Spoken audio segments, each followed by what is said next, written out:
Good afternoon. Welcome to the England Reborn podcast.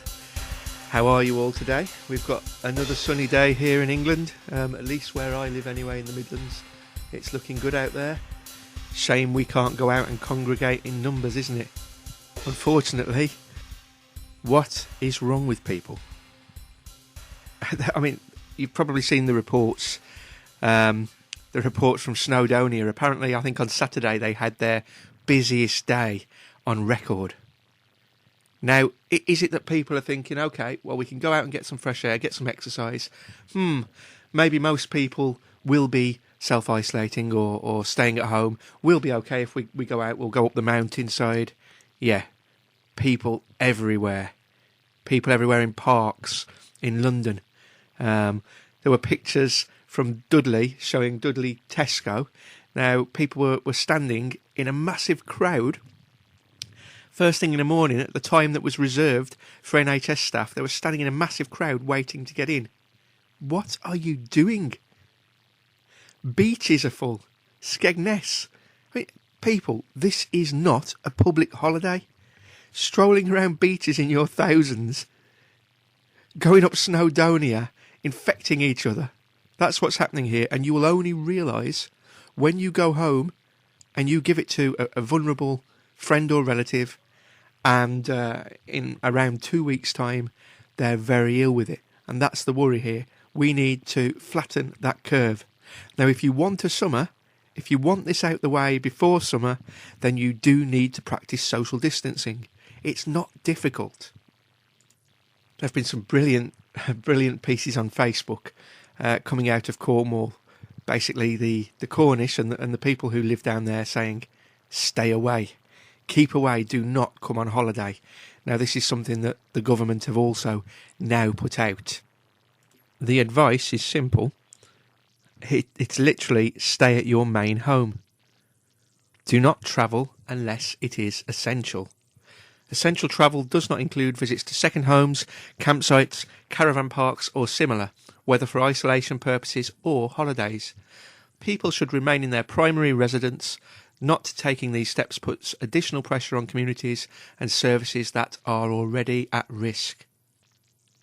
Really simple advice there. Stay at your main home. Keep yourself at a distance from other people. Stay in your family groups. Yes, that's fine. But don't mix with others. You could be passing something on to them. They could be passing something on to you. And we all know how well this virus spreads. As it does spread from surfaces.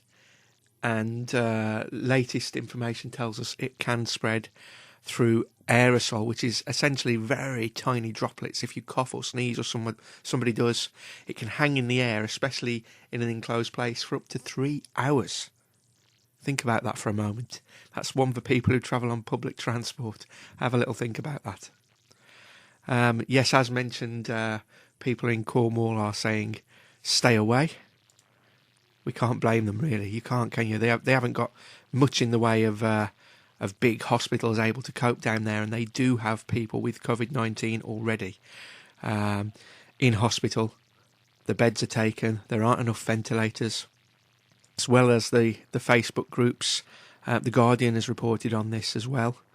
We've got here an article. Cornwall fears influx of out-of-towners will overwhelm NHS services. Council Health Body and Tourist Board urged people to stay away, but roads from London to the southwest were busy on Friday. That's all those people heading for the beach. Don't do it. This is not a public holiday, people. This is not a holiday. This is a health emergency. It's a real crisis. Please understand that. Stay away. Stay at home if you can. If you're not an essential worker, stay indoors. Okay, on to a different subject, something completely away from all the coronavirus COVID-19 stuff. I'm sure you may be glad to hear that, because that's all that we're hearing about anywhere at the moment. What I want to cover is about English people. Now, I'm English, and I'll elaborate on that a little bit more in a short while. But either way, the making of the English. What makes an English person? Well, what makes a Spaniard? what makes an Indian, what makes an Eskimo. There's a few things that come into it. The first is essentially your ancestry. What's in your blood? The date given, the date that you'll know from the history books for the coming of the English, is 449 AD, often called the Anglo-Saxon invasion. Now, in reality, there were probably many English people here before then, here as federate for the Romans, essentially hired mercenaries, soldiers. So they will have been here already. And we know that the Romans had to construct what is now known as the Saxon shore. The Saxon shore was a series of fortifications that ran along the coastline. The Saxon shore actually ran both sides of the channel. So that's south and east England, our side of the English Channel, and of course along parts of the French coast as well. So invasions at that point by Angles, by Saxons, by Jutes, and associated tribes were common. But of course, some of the people repelling these invasions would have been other tribes of potentially Anglos, Saxons and Jutes working for the Romans. Very interesting times. But either way, the official date for the coming of the English, the sort of historically accepted date, is 449 AD. Now, I'm not going to give you too much of a history lesson here. England was, of course, named by the English people, or by the Anglo-Saxon tribes. And of course, eventually they amalgamated and became simply the English, which is from Anglish, named after the Angles. Of course, you had your Saxons in the south and east. Your Angles tended to be more central areas, and north, up through Northumbria. And the Jutes were down in the south as well. So, and of course, we know so much about this, but as I say, this isn't a history lesson. If we're looking at English people today, we have a very defined set of people with their own customs and ways of life that have lived here for in excess of 1,500 years. Now, an argument I've heard often used about the English, I don't know whether this gets used for other people from other nations, but it's oh, well, you know, you're immigrants if you're English. Well, this is the case for every country in the world. I mean, we're surrounded by sea except for Wales and Scotland. Every country in the world, originally people were tribes and they were immigrants. So for English, it's 1,500 plus years. Yes, the Welsh and the original Scottish or the Picts were here longer. The Scots actually came from Ireland. So really, you could say the Scots are Irish. You could say the English are Danish and North German, because that's where those tribes came from. And before that, we were probably somewhere else. You know, maybe in the Caucasus Mountains. So, yeah, everybody, in a sense, if you want to look at it that way, is an immigrant. But the English have lived in England for 1,500 plus years. And so the English have a defined set of customs and characteristics that, yes, are very similar to our cousins in Germany, in Sweden, in Holland, in Belgium, and other places. If you've done any family tree research, you'll probably get back to the 1700s at least, and you'll notice, interestingly, that you'll be related to many, many people. Now, if you've used something like Ancestry DNA, for instance, I use Ancestry to both build a family tree, but I also use Ancestry DNA. So I've submitted a DNA sample, I get the record back, they give you a basic plot of where your ancestry comes from in the world. So you'll get a little world map, or mostly a map of Europe, if a lot of your family's from this way on. But then it will also suggest, literally matches cousins and so on. So you'll get your first cousins, your second cousins, if they're on there. But you'll notice there are a fair few third and fourth cousins, and there are a load of fifth and sixth cousins. We're talking thousands upon thousands. And the chances are, you go back far enough, if you've got ancestry here in England, if you've got that English ancestry, and again this applies the same to pretty much anywhere in the world, you'll be related to a lot of people very, very distantly. because populations were smaller years ago than they are now. Okay, so it's something to look into. You may find out if you do take a test, Ancestry DNA or otherwise, that you are not 100% English, and that will be the case. And a lot of you will find this. You will not have 100% English ancestry. You will potentially have 80%, maybe some Scottish or Irish in there, some Swedish, some German, some Dutch. And the breakdown that a lot of these companies use cannot be that accurate anyway. So generally you will get an area, maybe North Europe or something similar. Northwest Europe, Atlantic side, or something like that. With mine, I had a grandfather who came from the Baltic states, so it does show that there's 21% Baltic DNA there, I suppose you could say. Interestingly for me, there is some Swedish DNA. Now, quite a big percentage, I think 11%. Now, I don't personally know of any Swedish family. If that record is correct, if that information there is correct, there's a couple of places it could have come from. Of course, ancestors from northern England. Well, the Vikings ran in, they raided, they took control of a section of mostly north and east England there. That could be a proportion. And also, the Baltic states, for a while, Sweden ruled over some of those countries out there. The likelihood is that some of that DNA also comes from that side.